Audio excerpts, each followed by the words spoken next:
Bienvenidos de nuevo a su programa Una Conexión con Dios. Es un honor, un placer el poder estar aquí sirviéndole a Dios y sirviéndole a usted. Hoy, la tercera parte de la agenda satánica.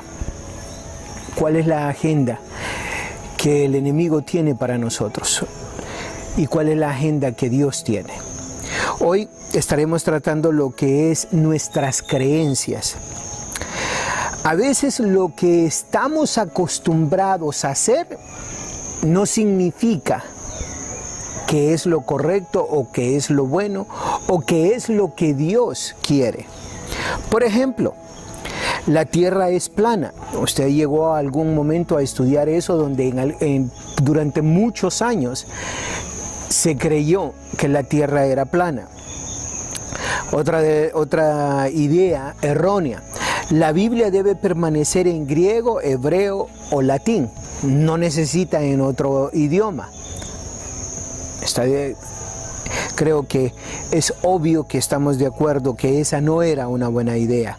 Y que no fue una buena idea por más de prácticamente 1500 años.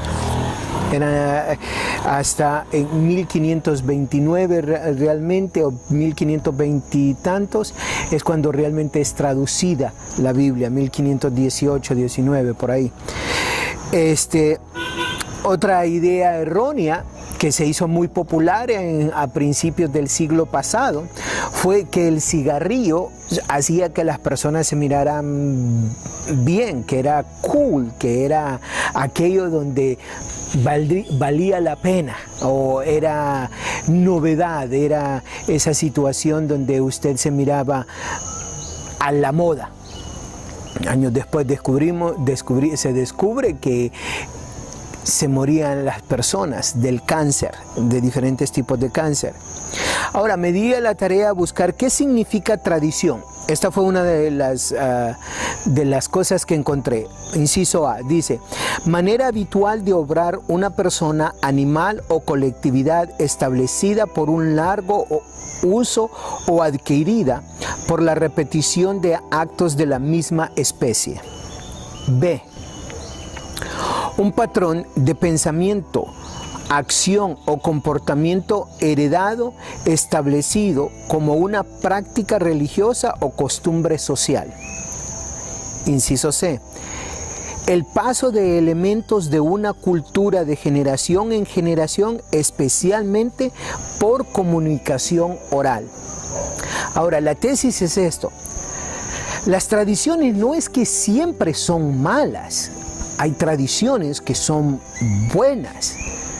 El problema es cuando la tradición, especialmente en el mundo espiritual, llega a ser más importante que la verdad de Dios.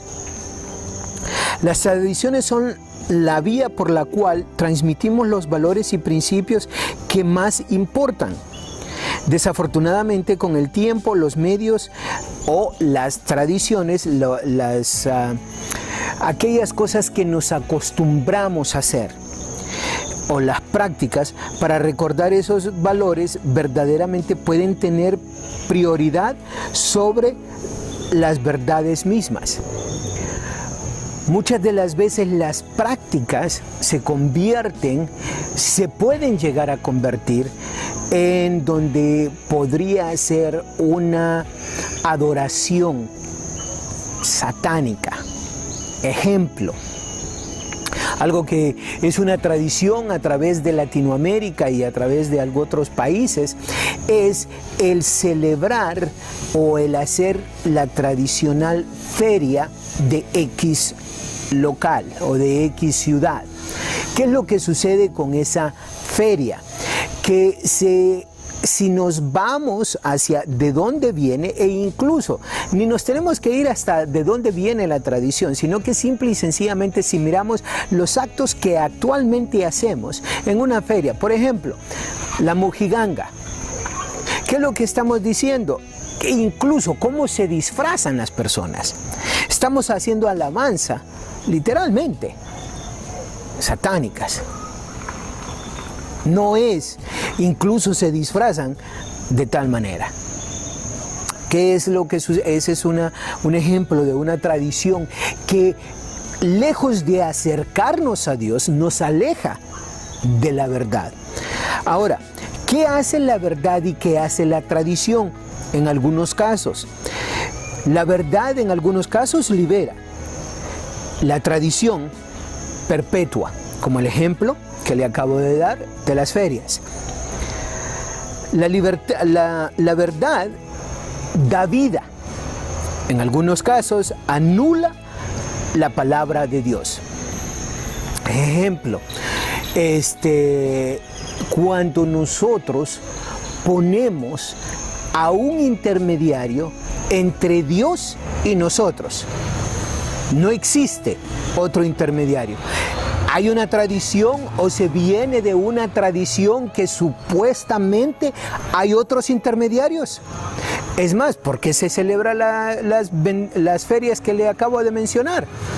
En celebración a un santo, que supuestamente ese santo o esa virgen nos hace milagros, ya no es Dios, sino que son ellos. La verdad nos trae cambio. La tradición es mantener el status quo. O sea, no hay que cambiar nada, no hay que modificar nada. ¿Por qué no observamos qué es lo que está haciendo esa tradición? Si realmente nos está acercando a Dios o nos está alejando de una relación con Él. Es amenazante versus, la verdad es amenazante versus consolador. ¿Es amenazante en qué sentido? Porque cuando viene y la verdad viene hacia mí, me amenaza con que yo necesito cambiar, transformar, dirigir mi mente, mi corazón, mis emociones, mis acciones hacia algo diferente de lo que actualmente estoy haciendo. Especialmente cuando se está viviendo en pecado o cuando se está haciendo un estilo de vida recurrente viviendo en contra de la voluntad de Dios. La verdad es dinámica. La tradición es estática. Vamos a estar tranquilito, vamos a estarnos aquí, todo esto ha sucedido durante años, ha pasado mucho tiempo, son 100 años, 200 años, 300 años de que las cosas se estuvieron haciendo así, 1500 años donde no se tenía una Biblia en otro idioma, 1500 años donde, o más de 1000 años, donde había una religión que predominaba y que manipulaba y que por ende se aprovechaba de las personas. Y puedo ir en una y otra tradición. Y nos podemos ir hasta allá bastante largo, pero también podemos empezar aquí, ahorita, en casa, con una tradición donde tomamos lo que dice la palabra de Dios para usarla, para manipular a las personas a lo que es el servicio a Dios. He estado en muchos lugares donde yo he pedido que algún líder, alguna persona calificada ya para poder predicar, para poder compartir la palabra de Dios, y donde no lo pueden hacer de compartir la palabra de Dios porque su cobertura no se los permite. Óigame bien usted. O sea, de que ya Dios, el compartir la palabra, el compartir su testimonio, no es para la honra y gloria de Dios, sino es para la honra y la gloria de la cobertura que ellos tienen. Entonces, ¿quién es Dios en ese momento? ¿O quién ha pasado a ocupar el lugar de Dios? Y por ahí nos podemos ir en muchas cosas más. Ahora, en 2 de Timoteo, capítulo 3, versículo 5 dice: que tendrá apariencia de piedad, pero negará la eficacia de ella, a estos evita. Y le recomiendo que lea el versículo antes y el versículo después para que agarre el contexto, incluso todo el capítulo, y agarre el contexto de lo que esto habla. Muchas veces nos vamos a a juzgar, por decirlo así, o nos vamos a identificar con esos tipos de comportamientos o con ese tipo de hábitos o con esos tipos de pecados así gigantescos, y no nos percatamos de aquello que es sublime, de aquello que es que pareciera noble, que pareciera de acuerdo a la voluntad de Dios, pero que está muy lejos de ser eso. Y por fin llegamos a la escena de Esteban. Espero tener el suficiente tiempo, pero bueno, vamos con la escena de Esteban. ¿Por qué usar la tradición y por qué usar a Esteban? Esteban, creo, para mí fue uno de los mejores ejemplos que pude ver, que pude encontrar dentro de los estudios que he estado haciendo y de los estudios que he estado escuchando y viendo. El mejor ejemplo que puedo usar para hacer el ejemplo que quiero hacer. 1. Empieza desde Hechos capítulo 6 versículos 8 al 15, cuando Esteban es escogido entre los 7 que van a estar sirviendo a la población. Esteban es usado de una manera significativa por Dios.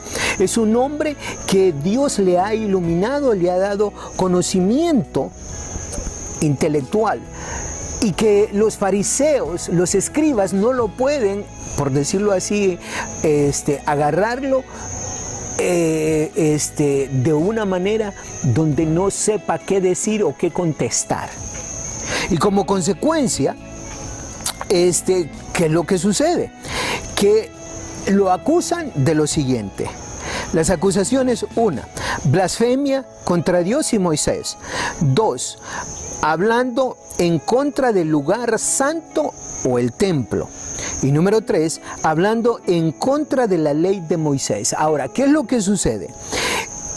El entorno histórico, vamos a hablar del entorno histórico. Los judíos en los días de Jesús habían venido a venerar y a alabar la tierra donde estaban, Palestina, la ley que les había dado Moisés, el templo la ubicación del templo, más que a Dios mismo.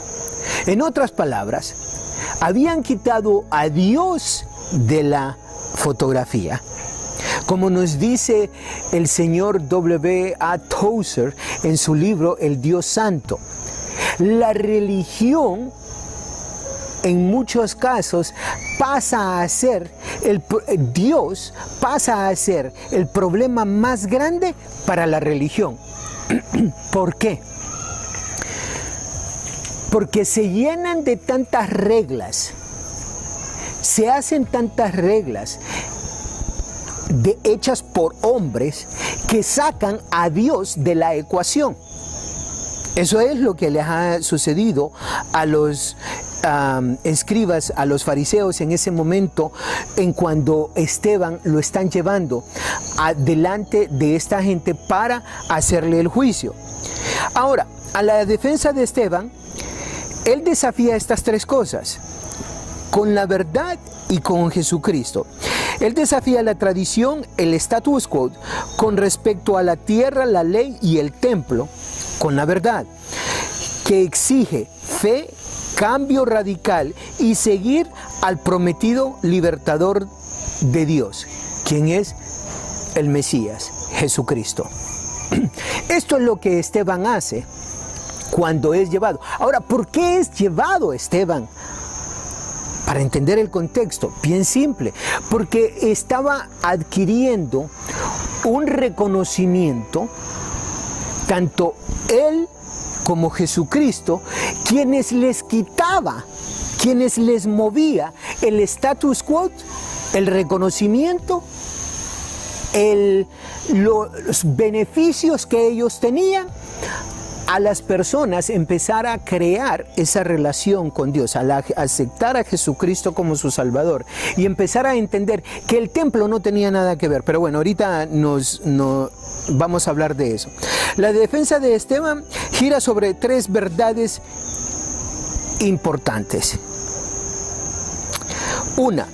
La agenda de Dios siempre se se ha basado en sus promesas que requiere progresión y cambio. En otras palabras, siempre las promesas de Dios requieren progreso y un cambio del status quo. 2. Las bendiciones y el propósito de Dios nunca se han restringido a Palestina, el templo o el pueblo judío. ¿Qué es lo que sucede? Ellos se sentían supremos, que no había otra nación. En realidad, no había otra nación escogida, pero ellos habían sido escogidos para ser de bendición a todas las naciones. Número 3. El pueblo de Dios ha rechazado histórica y repetidamente al hombre que Dios manda, en este caso los profetas, Moisés, todos los profetas, y el plan de Dios de liberación. ¿Qué sucede?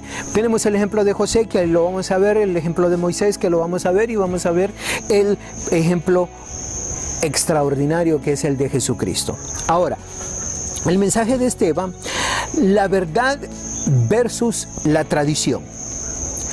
Aquí vamos a ver cosas como la ubicación, de nuevo, promesas, el enfoque y lo que toma la fe. ¿Qué es lo que hace Esteban? En el capítulo 7 de Hechos, le recomiendo que se vaya a leer todo el capítulo 7, y si lo hace como lo hacía yo antes, como lo he hecho yo muchas veces, donde leemos todo el capítulo 7 y decimos, no tiene sentido, está contando la historia del Viejo Testamento, y después terminan matándolo. No tiene sentido. ¿Por qué lo matan si lo que está diciendo es la historia del Viejo Testamento? Lo cual ellos lo saben y lo conocen muy bien. Pero lo que sucede en ese momento, hay que entender que Esteban está bajando, les está quitando todas aquellas cosas que los fariseos, que los escribas, que los judíos usaban para manipular al pueblo. Aquellas cosas donde ellos tenían algo físico para poder tomar ventaja del pueblo. Y nos vamos a Hechos 7, al capítulo de Hechos, versículos 1 al 8. Y empieza hablando de Abraham. Ahora, empieza hablando de la ubicación, Mesopotamia. Cuando Dios le habla a Abraham, lo saca de donde está, de Mesopotamia. No está en ese momento donde ellos están en Palestina. Entonces les está diciendo, hey, recuerden esto, Dios le habló a nuestro padre Abraham, no en esta tierra, en otra tierra. 2, le da la promesa de la tierra y de la descendencia a Abraham. El enfoque aquí para bendecir a todas las naciones. ¿Cuál es el enfoque? ¿Por qué Dios llama a Abraham? Para crear una nación de él, para bendecir a todas las naciones. No solo a Abraham y no solo a los judíos, sino a todas las naciones.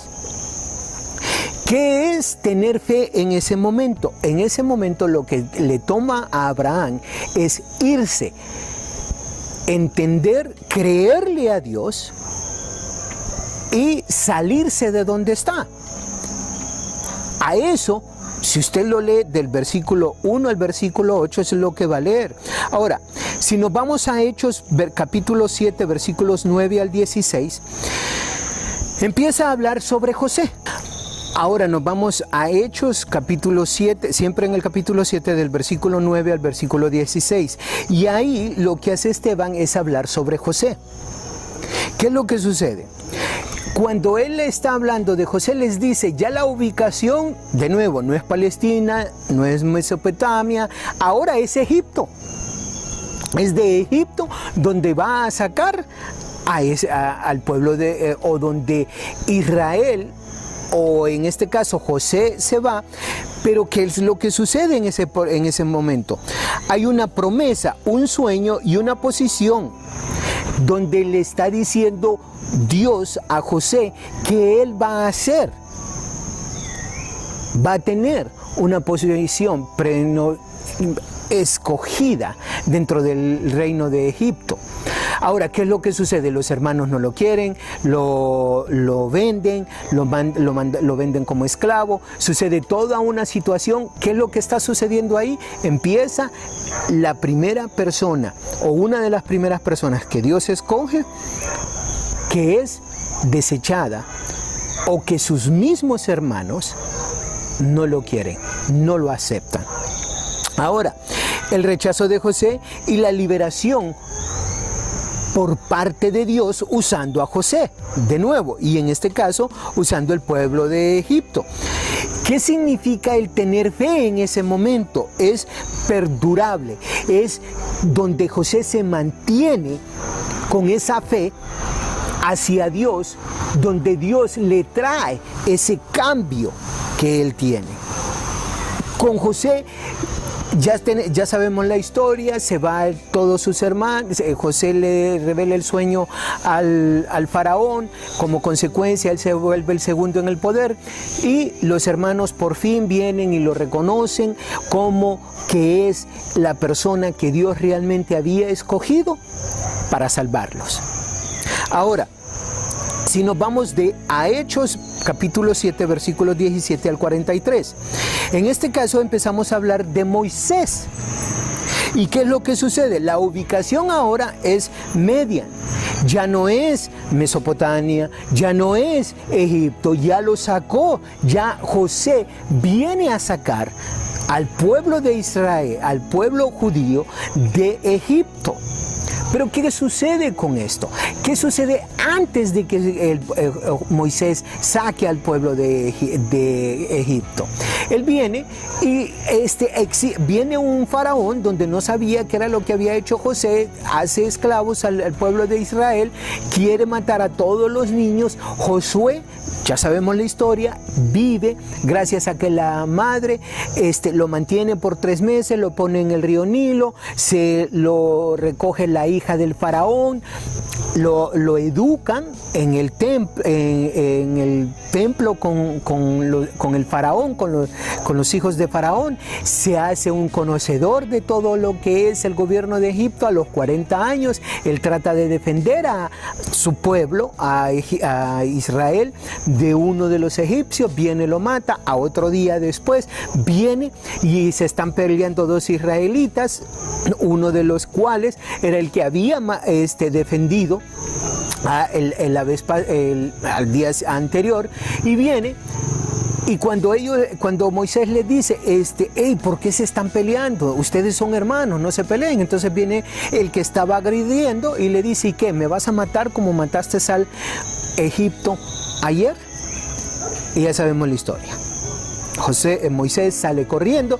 ¿Qué es lo que sucede? De nuevo, el pueblo no acepta al Salvador, al Redentor del pueblo en aquel momento. Entonces, ¿cuál es la promesa? Que Moisés va a liberar al pueblo. ¿Cuál es el enfoque? La ley de Dios dada y rechazada. La ley de Dios es dada y rechazada por el pueblo. Es dada de Dios a Moisés y es rechazada por el pueblo. La fe, ¿qué significa la fe en ese momento? Es regresar a la tierra prometida, regresar a la verdad. Y ahora, ¿dónde se encuentran? En el desierto. Es ahí donde está lo que es donde se encuentran en ese momento cuando lo saca Moisés de Egipto. Ahora, la promesa es una victoria sobre los enemigos que viene para Josué. Ahora estamos hablando en Hechos, el versículo 7, capítulo 7, versículo 44 al 50. La promesa, ¿qué le promete Dios a Josué? Que le va a dar la tierra prometida, que él va a tener la victoria sobre los enemigos. ¿Cuál es el enfoque? El propósito del tabernáculo, las limitaciones del templo. Ahora, ¿qué es lo que sucede en esto? Que cuando él habla sobre las limitaciones del tabernáculo, y del templo, es porque, de nuevo, recuerde esto, para ellos, para los judíos en ese momento, el tabernáculo, el templo, lo han convertido en Dios. Y es ahí donde él viene y les lee lo que es el capítulo en Isaías 66. Él les dice, les recuerda de su ley, versículo 1 y 2. Ahora, yo en este momento le voy a leer del versículo 1 al 5 para que entendamos mejor qué es lo que está sucediendo. Recuerde, en este momento, él ya les está bajando que ustedes piensan que Palestina, que la tierra prometida, que esta, lo han puesto como un Dios. La tierra, la ley, y les está diciendo, la rechazaron. Sus padres rechazaron a Moisés, rechazaron la ley. Y número 3, está diciendo el templo. Recuerde que ahí en ese momento están en el templo y él les está diciendo, váyanse por un momento conmigo enfrente de estos escribas. E incluso, ¿sabe de qué?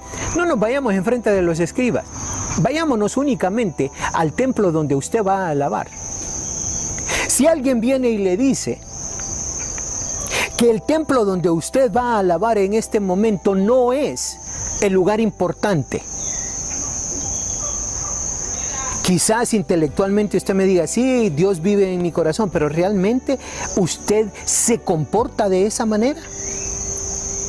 ¿Usted hace eso una vida diaria? Día a día, minuto a minuto, hora a hora,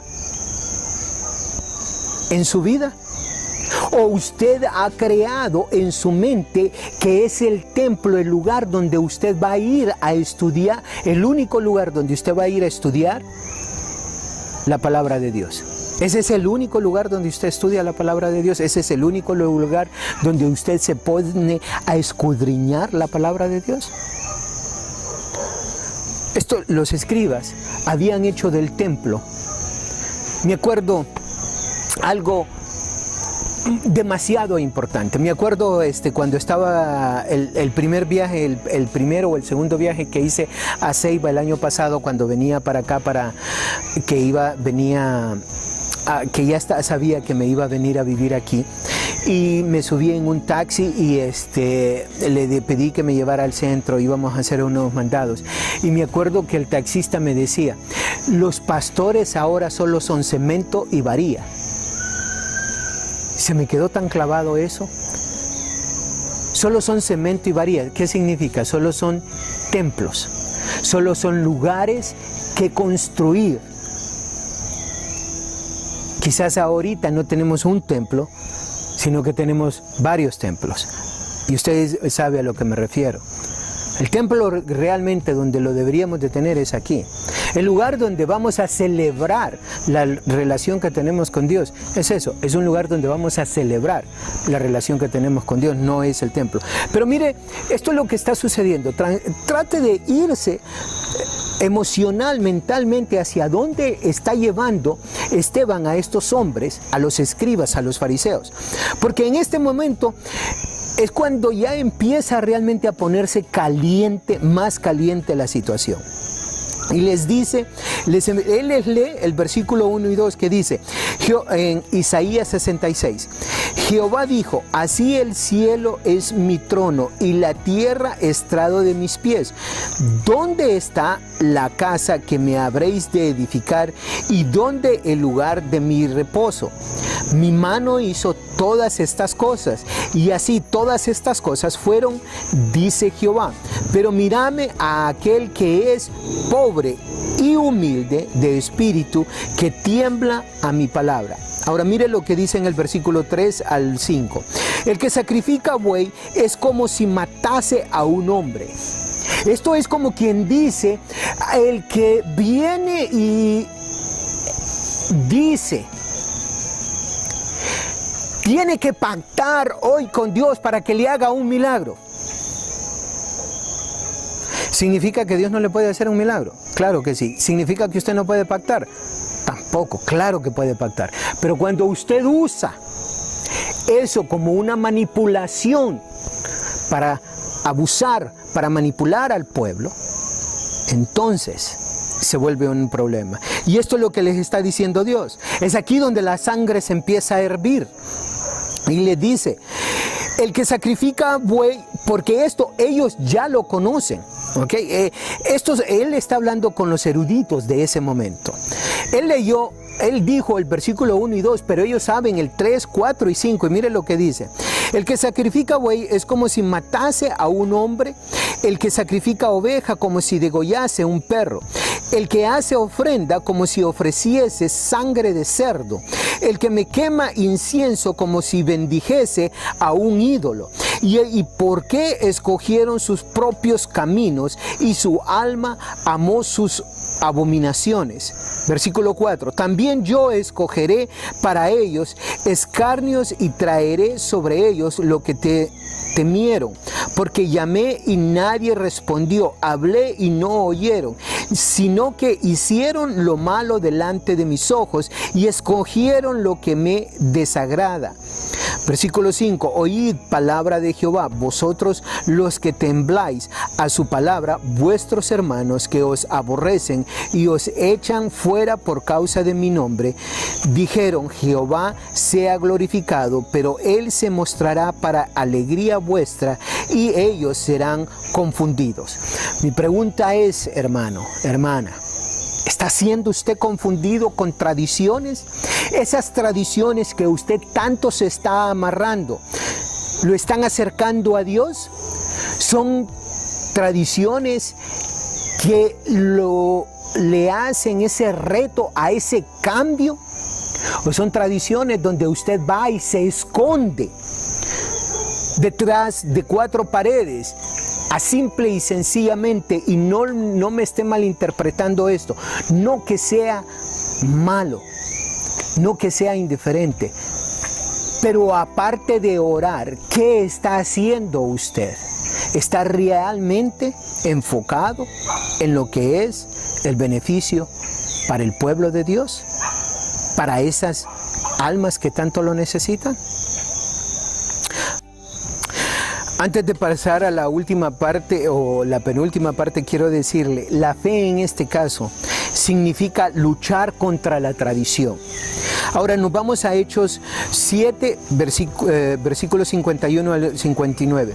Ahora estamos hablando en la ubicación, nuestro corazón. Cuando se habla de la ubicación en ese momento, estamos hablando en nuestro corazón. La promesa, vida eterna, liberación del pecado y la muerte, cumplimiento de la ley. El enfoque, rechazo y asesinato de Jesucristo, el Mesías. La fe, ¿qué significa la fe en ese momento? No comprometer la verdad. Es importante entender de que en este momento ya Esteban les está diciendo, ustedes mataron. Ya les vino diciendo, no le hicieron caso a Moisés, empezaron con José, luego con Moisés y ahora con el que era el que iba a cumplir la ley. Y les está diciendo, lo mataron, y en el momento cuando él está diciendo que lo mataron y empieza a decir que mira a Jesucristo en el cielo, a la par del Dios, es cuando ellos revientan de furia, de enojo y lo empiezan a matar. ¿Por qué? Porque les ha quitado todas aquellas tradiciones tan importantes que ellos han puesto sobre el pueblo, que no tienen nada que ver con la ley. En aquellos momentos, si usted era un judío, usted tenía la ley y habían reglas sobre esa ley para no quebrantar la ley que Dios había hecho, pero eso no eran otras cosas más que los escribas manipulando al pueblo de Dios. Hermanos, ¿cómo lo podemos poner esto en perspectiva hoy en día aquí en nuestro país? Y puede ser en cualquier país de Latinoamérica o incluso en cualquier país del mundo. Pero nos vamos a enfocar aquí en nuestro país sabiendo que lo pueden poner en práctica en cualquier país de Latinoamérica o en la gran mayoría. Cuando yo leía las acusaciones, la blasfemia contra Dios y Moisés, me venía a la mente lo que hemos estado viviendo, donde los políticos hacen de Maxi, o la organización que los está incriminando, está diciendo que Maxi, el Poder Ejecutivo y a los diputados les está quitando la fuerza. ¿Le suena familiar? Blasfemia contra Dios y Moisés. Blasfemia contra el Poder Ejecutivo y a los diputados. Otra de las cosas que hacían con Esteban, otra de las acusaciones, hablando en contra del lugar santo, hablando en contra del Congreso, hablando en contra de la ley de Moisés, hablando en contra del Poder Judicial. ¿Qué es lo que sucede? Que ellos están haciendo, en este caso, poniendo a la Maxi como que si ellos fueran Esteban, y estos, el Poder Ejecutivo, los diputados, el Legislativo, se ponen en esa situación. Ahora, ¿qué es lo que sucede? Entonces usted me dirá, Alexis, está confundiendo política con religión. Déjeme decirle esto. Si usted se va a la historia, durante la Biblia, usted va a ver donde siempre se le daba dirección, se le daba iluminación, se le daba visión de cómo tratar al pueblo, a los reyes y a los dirigentes del pueblo. ¿Qué es lo que sucede cuando los líderes espirituales se quedan callados ante tal situación? Cuando no dicen nada al respecto. Están siendo cómplices de ello. Hermanos, la fe en algunos momentos es de mantenerse sobrios, fuertes, duros. La fe en algunos momentos es de salir, ir. La fe en algunos momentos es de ir y pelear, como lo hizo Josué. Es decisión de nosotros. ¿Qué es lo que hacemos con la oportunidad que Dios nos está brindando? ¿Qué tradiciones tenemos? ¿Qué tradiciones nos hemos aferrado que están perjudicando nuestra relación con Dios? Dios me les bendiga. Mañana continuamos.